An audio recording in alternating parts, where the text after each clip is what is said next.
매일 아침 책 읽기로 하루를 시작하는 행복 습관, 미라클 독서입니다. 오늘 함께 읽어볼 책은 소수몽키의 한 권으로 끝내는 미국 주식, 소수몽키 홍승초 지음 길벗에서 펴낸 책입니다. 먼저 저자님 소개부터 읽어볼게요. 소수몽키 홍승초. 평범한 직장인으로 살아가던 중 자본주의 사회 아래 가난에서 탈출하려면 근로소득뿐 아니라 투자소득이 필요하다는 깨달음을 얻고 미국 주식을 시작했다. 미국 주식과는 전혀 상관없는 직장과 업무였음에도 생활 속에서 투자 종목을 발굴하는 노하우와 자신만의 투자 원칙을 수립해 사회초년생 시절부터 지금까지 꾸준히 미국 주식을 투자해 이어오고 있다. 마이너스 통장 2천만 원을 종잣돈 삼아 미국 주식 투자에 뛰어들었고 이후 3년 만에 수익 1억 원을 넘기는 큰 성과를 얻었다. 현재는 미국 주식으로 매달 현금 흐름이 발생하는 시스템을 구축해 회사를 퇴사한 이후에도 매달 월급만큼 수입을 얻고 있다. 이 모든 과정을 블로그에 틈틈이 기록해 경제적 자유를 원하는 직장인들에게 큰 호응을 얻었다. 이후 100회 이상의 오프라인 세미나 강의를 통해 수많은 미국 주식 왕초보를 만났고 이들이 원하는 지식을 눈높이에 맞춰 설명하며 큰 인기를 얻었다. 이후 온라인 강의까지 확장하며 클래스 101, 명예의 전당, 탑 클래스에 선정되기도 했다. 더 많은 사람들과 소통하고 싶다는 생각으로 유튜브 채널 소수몽키를 만들어 최근 미국 시장 이슈와 투자 노하우, 원칙 등을 소개하는 영상을 업로드하고 있으며 현재는 구독 25만 명의 인기 유튜버다. SBS 돈 워리 스쿨 시즌2 멘토로 출연했고 다수의 매체에 미국 주식을 주제로 출연한 이력이 있다. 2021년 유망 유튜버 77명에 선정되기도 했다. 미국 주식 투자 경험을 바탕으로 대형 증권사의 해외 주식팀에서 VVIP 자산 컨설팅 및 직원 교육 등의 업무를 담당하며 전문성과 네트워크를 쌓았다. 현재는 투자 관련 스타트업의 대표로 다음 목표를 향해 가고 있다. 저서로는 미국 주식 S&P 500 가이드북, 잠든 사이 월급 버는 미국 배당주 투자가 있다. 다음에 목차 살펴볼게요. 목차, 프롤로그, 미국 주식으로 인생이 바뀌었다. 챕터 1, 가난이 싫어서 시작한 미국 주식. 챕터 2, 나에게 딱 맞는 미국 주식 종목 고르는 3가지 전략. 챕터 3, 수익률 높이는 매수 매도 타이밍 잡기.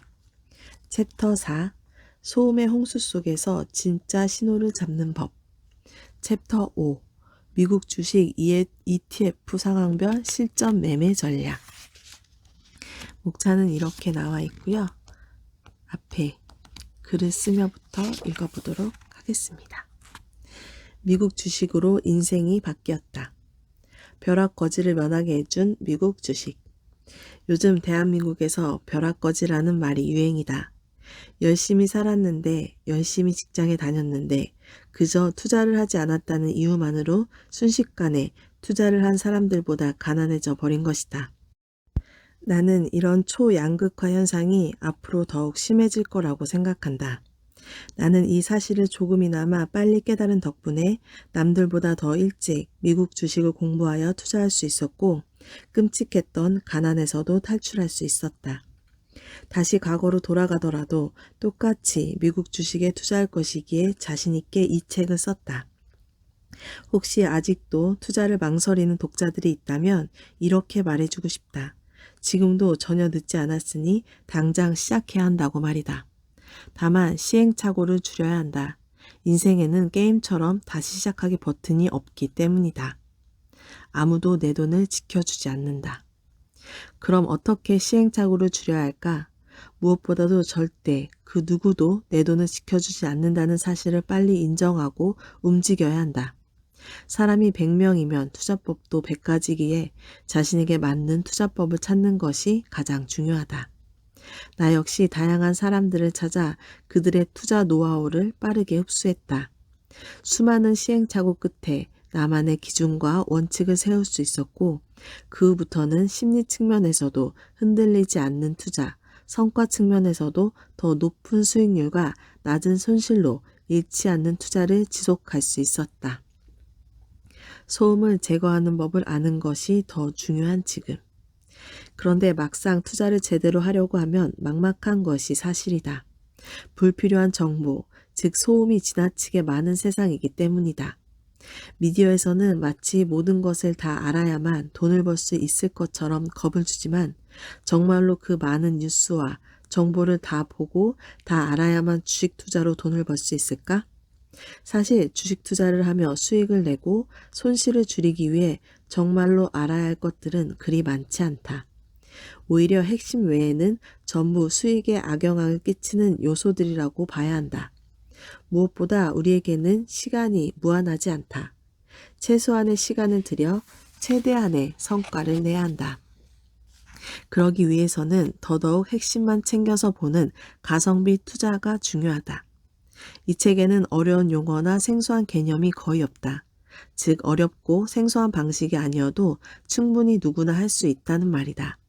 특히 흔들리지 않는 투자 원칙을 만들고 꾸준히 돈을 불려나가고 싶은 분들에게 평범한 직장인 투자자로서 조금 더 먼저 겪은 경험담과 노하우를 솔직하게 들려드리고자 한다. 뒤따라오는 분들이 시행착오를 줄여 소중한 시간을 아끼고 손실도 줄일 수 있도록 말이다. 단순히 유행이라서 남들이 해서 주가가 올라서가 아니라 내 자산을 불리고 지켜가는 하나의 수단으로서 미국 주식 투자를 하는데 조금이라도 도움이 되길 바란다. 돈 때문에 비참하지 않는 삶을 살기 위해 무엇보다도 돈 때문에 하고 싶지 않은 일을 억지로 하지 않아도 되도록 돈 때문에 비참한 경험을 하는 일이 없도록 이 책을 읽는 독자분들 또한 나와 함께 하루라도 빨리 경제적 자유에 조금이라도 더 가까워지기를 진심으로 바란다. 끝으로 이 책을 쓸 수 있도록 물심양면으로 지원해준 사랑하는 아내와 가족들, 그리고 유튜브와 블로그, 카페 등 채널에서 소수몽키를 응원해주시는 많은 구독자와 이웃들께 진심으로 감사드린다. 소수몽키 홍승초. 챕터 1. 가난이 싫어서 시작한 미국 주식. 이 책을 폈다면 최소한 지금의 삶의 변화를 주고 싶거나 돈으로부터 좀 더 빨리 해방되고 싶은 사람일 것이다. 내가 간절하게 원했듯이 말이다. 주식과 전혀 상관없는 삶을 산 평범한 직장인이었던 내가 왜 미국 주식을 하게 되었는지, 그리고 이것이 내 인생에 어떤 영향을 미쳤는지 이야기하고자 한다. 미국 주식은 우리가 원하는 바를 이루기 위해 평생 함께하기에 너무나 좋은 투자처이자 동반자이다. 통장을 보고서야 정신을 차리다. 나는 대기업에만 들어가면 내 인생이 마법처럼 바뀔 줄 알았다. 그래서 하루라도 빨리 돈을 벌어야겠다는 생각에 남들은 미루기도 바쁜 졸업을 오히려 한 학기 앞당겼고 H자동차 그룹에 입사하는 데 성공했다. 지금은 더욱 힘들겠지만 내가 취업을 준비하던 당시에도 대기업에 들어가는 것은 정말 어려운 일이었다. 그래서 나는 마치 대단한 사람이 된 것 마냥 우쭐했다.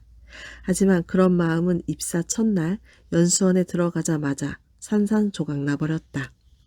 나는 그저 수백 명의 신입사원 중 한 명이었을 뿐 그 이상도 그 이하도 아니었다. 그리고 연수기간 동안 받은 첫 월급을 두 눈으로 직접 확인한 순간 나는 마음을 굳혔다. 월급만으로는 안 되겠다라고 말이다. 말로 듣는 것과 직접 보는 것은 다르다. 월급쟁이 별것 없다는 소리는 이전부터 들었지만 그래도 대기업인데 다르겠지 라며 애써 위로했다. 하지만 아무리 새로 고친 버튼을 눌러봐도 계좌에 적힌 숫자는 바뀌지 않았다. 앞으로의 내 인생을 한 장의 종이에 그려보다. 뉴스에 나오는 대규모 구조조정 기사를 보고도 그저 먼 남의 일로만 여겼다.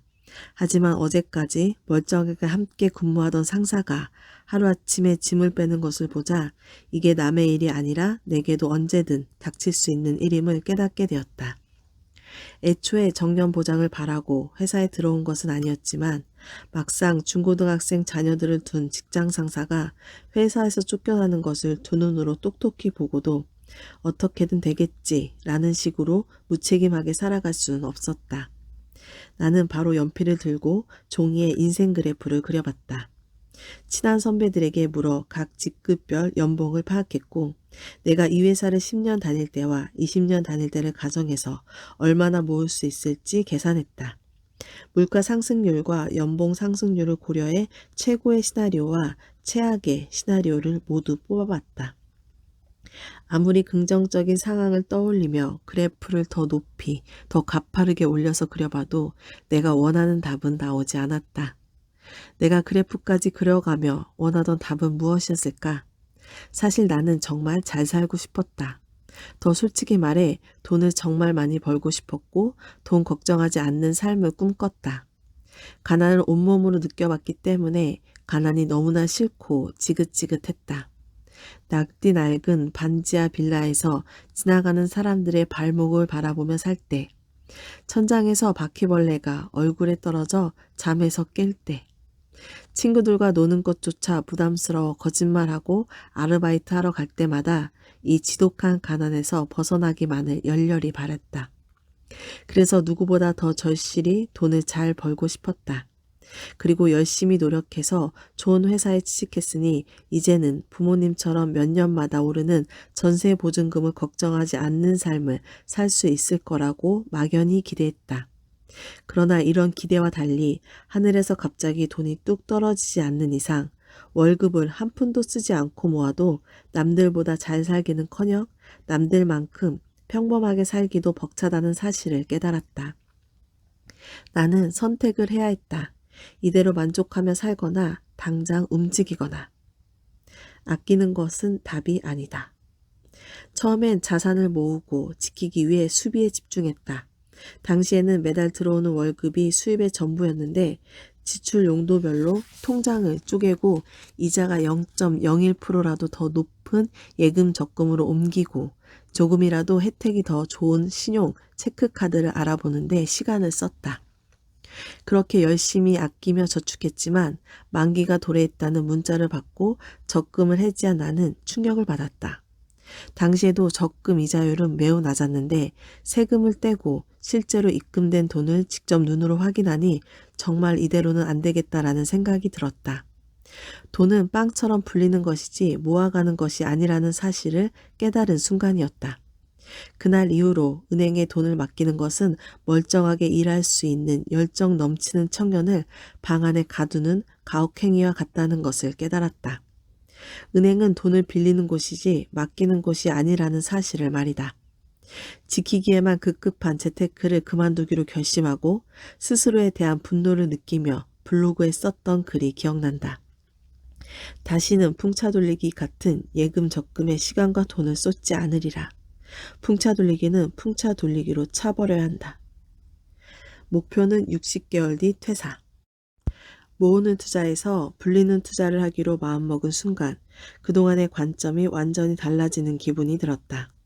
동시에 스스로에 대한 다짐으로 대학생 때부터 운영해오던 블로그에 5년, 딱 60개월 내에 퇴사하겠다고 공개했다.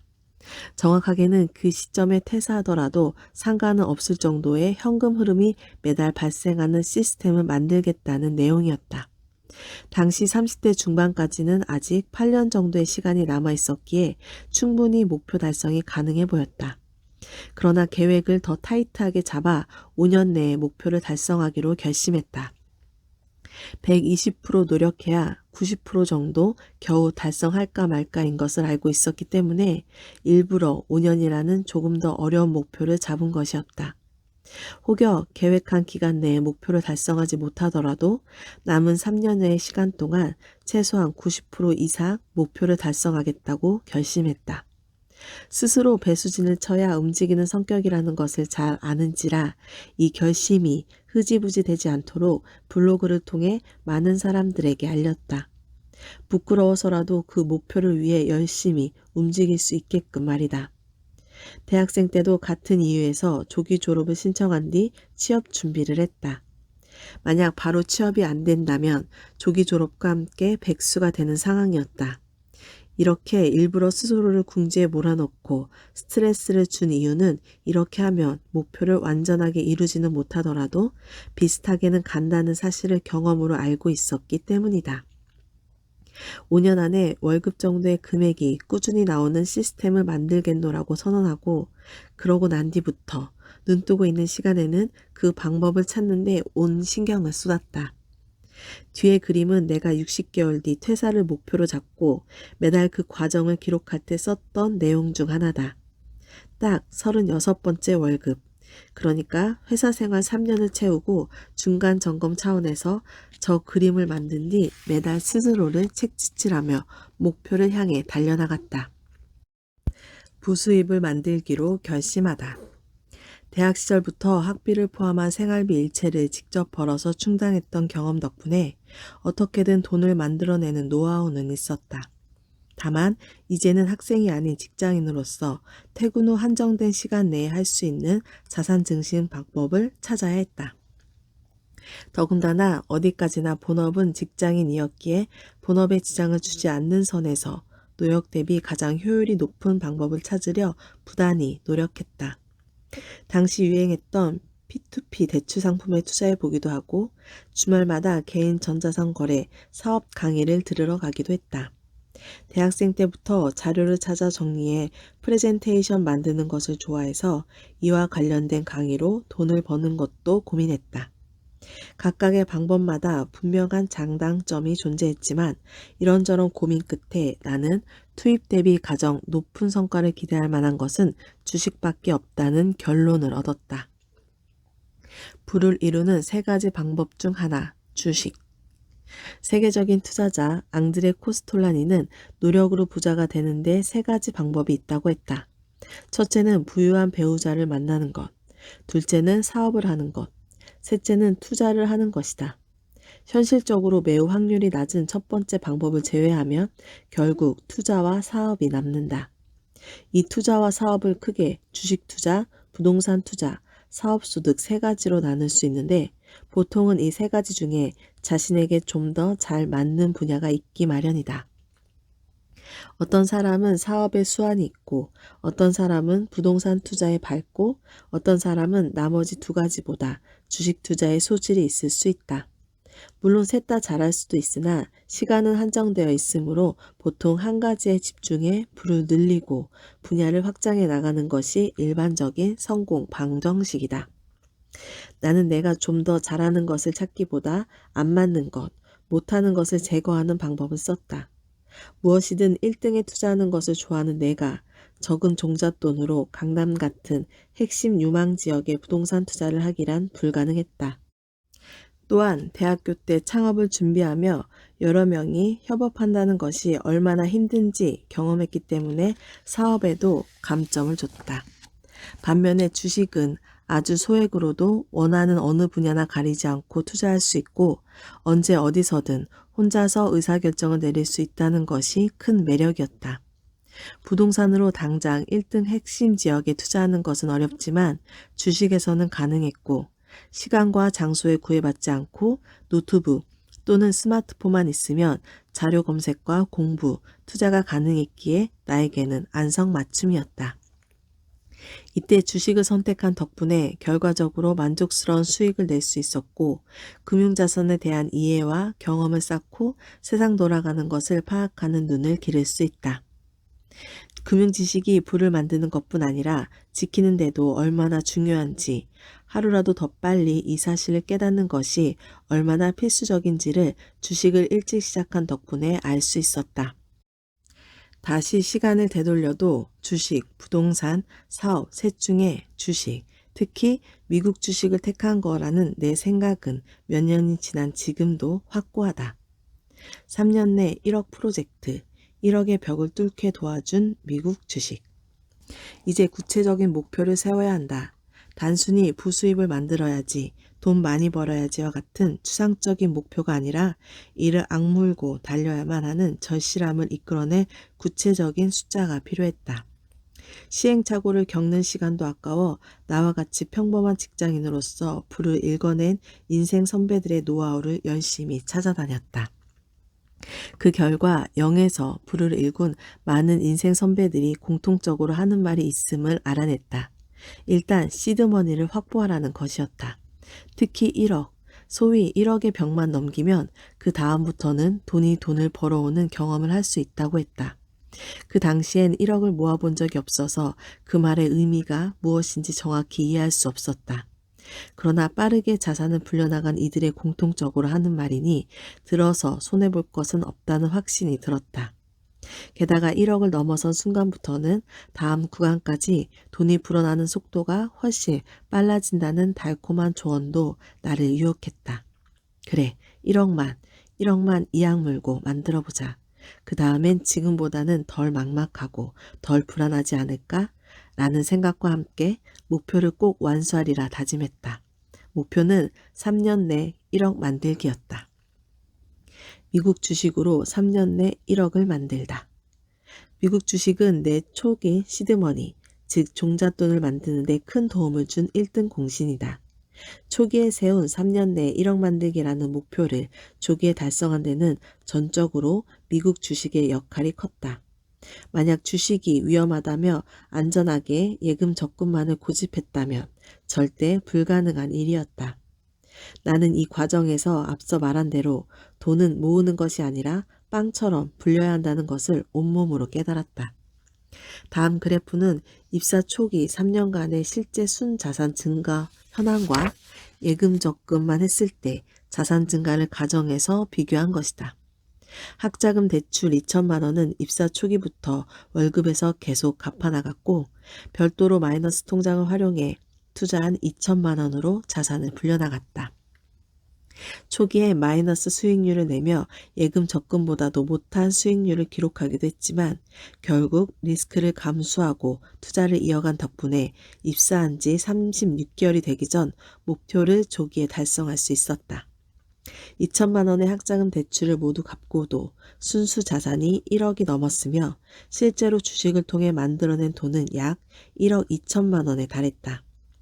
예금 적금만 했다고 가정했을 때 모을 수 있는 돈 6천만 원 정도로 예상되었으므로 결과적으로 2배에 가까운 차이가 생긴 셈이다. 그 덕분에 당시 신혼집도 살 수 있었으니 미국 주식은 여러모로 내 인생의 은인일 수밖에 없다. 국내 주식도 어려운데 미국 주식이에요? 나에게 맞는 옷은 따로 있었다.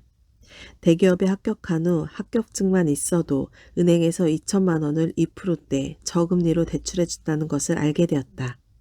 당시 내가 가진 것은 아직 갚지 못한 학자금 대출 2천만 원이 전부였다. 그렇기 때문에 값싼 금리의 대출금을 적극 활용하는 것이 가장 현실적인 투자법이었다. 2천만 원을 빌려도 이자가 월 3만 원 정도면 충분했기에 큰 부담은 없었다. 주식에 본격적으로 투자하기에 앞서 이 소중한 자본금 2천만 원을 어디에 투자하면 좋을지 고민했다. 내 돈도 아니고 언젠가는 갚아야 할 남의 돈이라 생각하니 더욱 신중해졌다. 무엇보다도 잃지 않아야 했다. 2천만 원을 잃는 건 순식간이겠지만 월급으로 2천만 원을 모으는 건 생각하면 눈앞이 캄캄해졌기 때문이다. 먼저 한국의 우량주를 크기 순으로 100개, 미국의 우량주 100개를 크기 순으로 나열한 뒤 쭉 살펴봤다. 참고로 국내 주식의 경우 네이버 금융에서 시가총액 순으로 조회가 가능하며 미국 주식의 경우 트레이딩 뷰 탭에서 손쉽게 조회할 수 있다. 일단 기업명과 덩치만 순서대로 훑어나가며 내가 투자했을 때 과연 믿고 맡길 만한 기업이 몇 개나 되는지 체크해 나갔다. 장기적으로 실적이 우상향할 수 있는 산업에 속해 있는지, 해당 분야의 대표 기업인지, 그렇다면 후발주자들이 쫓아오지 못할 만큼 특별한 경쟁력을 가지고 있는지를 중심적으로 살펴봤다. 또한 이 중에서 최악의 경우 10년 동안 수익이 나지 않는 채로 물려있더라도 마음이 불편하지 않은 기업은 몇 개나 될까를 체크해보니 국내 기업은 삼성전자, LG생활건강, SK텔레콤 등 5개가 채 되지 않았다. 반면 미국 기업은 달랐다. 다음 장의 표를 살펴보자. 마음이 불편하지 않다는 것은 결국 앞의 표에 포함된 100개 기업들 중에 과연 몇 개가 중장기적으로 성장을 이어나갈 수 있으냐라는 질문에 대한 스스로의 대답이었다. 성장이 없으면 제자리 걸음일 것이고 제자리 걸음이 지속되면 결국 도태될 것이기 때문이다. 기업은 달리는 자전거와 같아서 페달 밟는 것을 멈추면 쓰러진다. 소중한 내 돈을 맡겨야 하니 쓰러지지 않을 기업이라는 확신이 들어야 했다. 그러므로 현재뿐 아니라 앞으로도 강력한 독점적 지위를 유지할 수 있는지, 이를 바탕으로 글로벌 시장으로 쭉쭉 뻗어나갈 수 있는지를 특히 중점적으로 체크했다. 쉽게 말해 10년 뒤에도 돈을 잘 벌 수 있을지 머릿속에 그림을 그려보았다. 미국 기업은 따로 공부한 적도 없는데 애플, 마이크로소프트, 나이키 등 이름만 들어도 든든한, 쉽게 망하지 않을 것 같은 기업들이 너무 많아 셀 수가 없었다. 한 번도 들어보지 못한 기업을 찾는 것이 더 쉬웠고, 내가 직간접적으로 사용해보지 않은 제품이나 서비스가 거의 없었다. 애플 휴대폰을 사봤고 마이크로소프트의 사무용 소프트웨어를 구독하고 있으며 아마존으로 직구를 해봤고 나이키 신발을 신고 스타벅스 커피를 즐겨 마시는 것은 물론 수시로 비자 로고가 찍힌 카드를 긁고 있으니 말이다. 정보가 부족하긴커녕 굉장히 익숙하고 친숙한 기업들이 훨씬 많았다. 오히려 잘 모르는 국내 주식들을 공부하는 것이 더 부담스러웠다. 그 어떤 다른 거창한 이유보다도 내가 믿고 투자할 수 있는 기업이 미국에 많았기 때문에 평소 궁금했던 기업을 더 알아간다는 생각으로 즐겁게 공부와 투자를 병행하며 덤으로 더 높은 수익률까지 챙길 수 있었다. 만약 나는 아무리 생각해도 국내 기업에 투자하는 것이 더 믿음이 간다는 사람이 있다면 그 어떤 투자에 됐거나 전문가가 미국 주식에 투자해야 하는 이유를 수천 개 들더라도 국내 주식에 투자하는 것이 맞다. 그래야 흔들림 없이 투자할 수 있다. 누구에게나 좋은 주식 투자처는 없다. 저마다 맞는 옷이 따로 있기 마련이다. 나는 친숙하게 느낀 기업이 미국에 훨씬 많았기에 미국 주식을 하는 것이 심리적으로나 결과적으로나 훨씬 나은 선택이었다. 일단 마음이 여유로워졌고 그 덕분에 설령 내가 산 주식의 가격이 떨어져도 크게 불안하지 않았다. 결과적으로는 우상향할 거라는 믿음이 있었기 때문이다. 등락폭이 커서 불안한 국내 주식을 할 때와는 확연히 다른 마음가짐이었다. 아이러니하게도 이 마음가짐 하나의 차이가 나의 수익률을 많이 갈랐다. 나에게 꼭 맞는 미국 주식이라는 옷을 찾은 것이다. 굳이 어렵고 마음 불편한 투자를 해야 할까? 미국 주식과 관련된 온 오프라인 채널을 운영하며 가장 많이 받는 질문 중 하나가 바로 국내 주식으로 돈 벌기도 어려운데 미국 주식을 굳이 왜 하느냐라는 것이다. 적어도 나의 경험을 기반으로 답해보자면 나는 국내 주식 투자가 훨씬 더 어려웠다. 투자한 주식의 주가가 올라도 떨어져도 항상 마음이 불편했기 때문이다. 그런데 신기하게도 미국 주식에 투자한 뒤로는 마음이 편했다. 주가가 떨어져도 크게 불안하지 않았고 그 덕분에 결국 성과도 더 좋았다. 그 이유는 무엇일까? 나는 이 질문에 대한 답을 숫자보다 심리에서 찾아야 한다고 생각한다. 우선 스스로에게 물었다. 화려한 매매 실력을 자랑하려고 주식 투자를 하는 것인가? 아니면 내 자산을 늘리기 위해서 하는 것인가? 나는 철저히 후자에 해당했다. 나 자신이 화려하게 차트 위를 누비는 무림고수나 재무제표를 통해 숨겨진 보석을 발굴하는 능력자가 아닌 지극히 평범한 투자자라는 사실을 잘 알기 때문에 더욱 가성비 좋은 투자 대상을 찾으려 노력했을 뿐이다. 국내 주식과 미국 주식의 장기 수익률이 어차피 비슷하다면 흔들리지 않고 투자를 계속할 수 있도록 마음을 편안하게 해주는 미국 주식을 택하는 것이 훨씬 나은 선택이 아닐까? 투자를 게임 또는 유의의 대상으로 여기는 것이 아니라면 굳이 어려운 투자를 하기보다 조금이라도 쉬운 투자처를 선택하는 것이 우리 같은 평범한 투자자에게 훨씬 유리하지 않을까? 이렇게 쉽고 재밌는 방법이 있었다니. 166점 프로젝트. 매달 들어오는 배당금, 미국 주식의 쏠쏠한 재미. 미국 주식을 처음 시작하고 정신을 차려보니 어느덧 계좌에 80여 종목이 들어있었다. 각 분야 1등 주식들 중에서도 좋은 것만 추려서 1주씩만 샀는데도 이렇게나 많은 종목들이 계좌에 담겨 있다니. 사고 싶은 종목들이 너무 많아 마치 쇼핑을 하는 기분이었다. 국내 주식을 할 때와는 확연히 다른 느낌이 들었다. 특히 재미있었던 점은 배당이었다. 워낙 종목 숫자가 많다 보니 배당금이 거의 매일 들어왔다. 0.01달러, 0.2달러 수준의 아주 작고 귀여운 금액이었지만 월급 외의 돈이 통장에 들어온다는 사실이 매우 기뻤다. 처음으로 배당금 0.17달러를 받았을 때의 기분이 아직도 잊혀지지 않는다. 너무 신기해서 부모님께 보여드렸더니 이게 뭐냐? 스스로 나간 거냐? 라면서 갸우뚱해 하셨던 기억이 난다. 주식 투자, 시세 차익이 전부가 아니다. 주식을 그냥 사두기만 했는데 배당이 계속 들어오는 것이 굉장히 신기했다. 그전까지는 주식을 팔아서 시세 차익을 얻어야만 돈을 벌 수 있다고 생각했기 때문이다. 예전에는 내가 산 가격보다 주가가 떨어지면 스트레스를 받거나 불안했는데 배당금을 받는 투자로 관점을 바꿨더니 하락장에서 스트레스를 받기는커녕 오히려 더 사야겠다는 욕심이 들었다. 어떻게 하면 월마다 나오는 배당금, 즉 현금 흐름을 늘릴 수 있을까에 포커스를 맞추자 시세 변동에 무덤덤해졌고 자연스럽게 투자금을 늘리기 위해 절약까지 하게 되었다. 물건 하나를 사려다가도 이거 하나 안 사면 배당금을 늘릴 수 있는데 라고 스스로 생각하는 나를 발견하게 되었다. 그리고 월급날도 아닌데 매월 말일이 기다려졌다. 월말마다 컴퓨터 앞에 앉아 거래 내역을 다운받아 배당금 받는 것들을 하나하나 더하며 기록했다. 물론 증권사 또는 주식 관련 앱을 통해 손쉽게 배당 내역을 정리할 수 있지만 1시간 남짓 걸리는 셀프 배당금 기록 시간이 내겐 한 달을 결산하는 느낌이라 참 좋았다. 월 배당금 166.6만 원을 목표로. 아직 달성은 멀었지만 배당금을 기록하기 시작한 2016년부터 목표로 세운 것이 바로 166.6 프로젝트다. 월 166.6만 원을 배당금으로 받아보자는 것이다.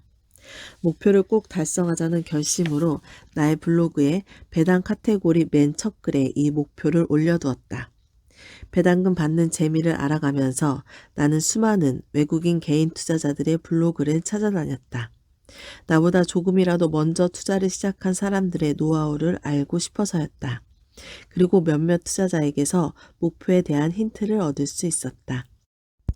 한 블로거는 약 10년째 미국 주식을 하고 있었고 주식에서 나온 배당금으로 가족과 여행을 다니고 있었다. 그 모습이 내겐 너무 충격적이었고 부러웠다. 그전까지는 생각도 상상도 못한 일이었다. 그날로 당장 목표를 세우기로 결심하고 가장 현실적으로 먼저 도달 가능한 목표로 뭐가 있을까 고민하던 찰나에 연간 배당금의 세금 기본 한도가 딱 2천만 원이란 걸 알았다. 연 2천만 원을 11개월로 나누니 월 166.6만 원이었다. 그래서 이 프로젝트의 이름은 166.6 프로젝트가 되었고 현재도 진행 중이다. 이미 수많은 투자자가 이 재미를 알고 배당금을 기록하고 있다. 뿐만 아니라 내가 운영하는 온라인 네이버 카페 소몽 라운지에도 많은 분들이 찾아와 배당금 내역을 자랑하는데 그 모습을 볼 때마다 같은 목표를 향하고 있음에 내심 뿌듯하다. 배당 덕분에 충동 매매가 사라졌다. 성격이 급해서 주가가 조금만 올라도 수익을 실현하기에 급급했던 투자 방법이 배당 덕분에 바뀌었다. 매 3개월, 심지어 매월 배당을 주는 종목들도 있어서 주식을 산 뒤 주가가 올라 팔고 싶다는 생각이 들더라도 팔지 않고 일단 배당금 한 번 더 받고 그때 고민해보자 하고 매매에 대해 한 번 더 생각해 보게 되었다. 반대로 주가가 하락할 때 예전 같으면 더 떨어질 것 같은데 그냥 빨리 손실을 확정짓고 팔아버리자 라고 생각했지만 미국 주식 투자를 한 이후에는 어차피 우량주인데 며칠만 더 기다리면 배당도 주니까 배당 받으면서 버텨보자 라는 생각으로 충동적인 매매를 줄이게 되었다. 충동 매매, 소위 내동 매매를 줄인 것만으로도 확실히 장기 수익률이 높아졌다. 조금 떨어지면 팔고 조금 오르면 파는 것이 아니라 꾸준히 오르는 주식을 길게 가져가니 일부 손실이 난 주식이 있더라도 결국 포트폴리오 전체 수익률은 높아졌다. 예를 들면 국내 주식의 경우 10에서 20%의 수익만 나도 또다시 주가가 하락할 거라는 생각에 버티지 못하고 매도하고 만족했다.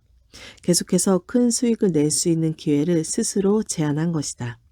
하지만 미국 주식의 경우 수익률이 20%가 넘어도 서둘러 팔지 않고 보유하는 기간과 횟수가 늘었다. 설사 한 종목의 수익률이 마이너스 50%에 달하더라도 나머지 한 종목의 장기 수익률이 100%에 달하면 내 자산 전체는 25% 늘어난 것이 되기 때문이다. 손실은 최대치가 한정되어 있지만 수익은 상한선이 없다. 이것이 반복되니 자연스럽게 수익은 커지고 손실은 줄어들며 전체 투자 수익률이 높아지게 되었다.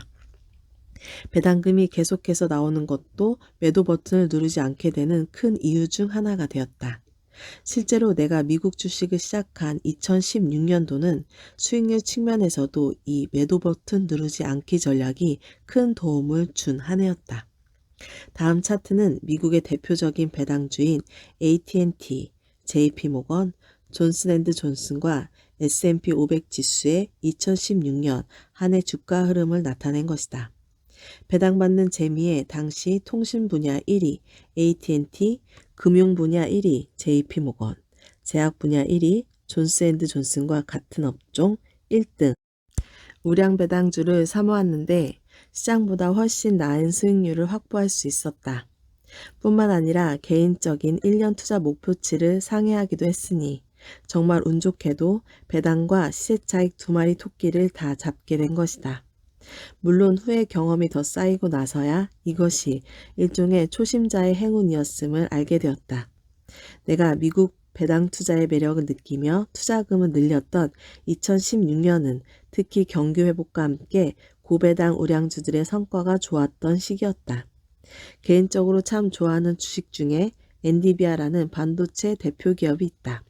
이 주식은 성장성이 뛰어난 만큼 주가의 변동성도 큰 편이다. 때로는 기대감에 급등하기도 하고 반대로 실망감에 하락하기도 한다.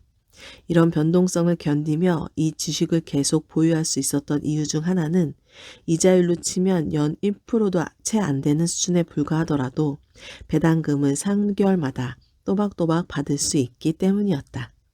이렇듯 배당금은 나에게 주식 투자를 하는 즐거움과 종목을 팔지 않아도 될 또 하나의 이유를 만들어주는 중요한 요소였다. 오늘 미라클 독서는 여기까지 읽겠습니다. 오늘도 감사합니다.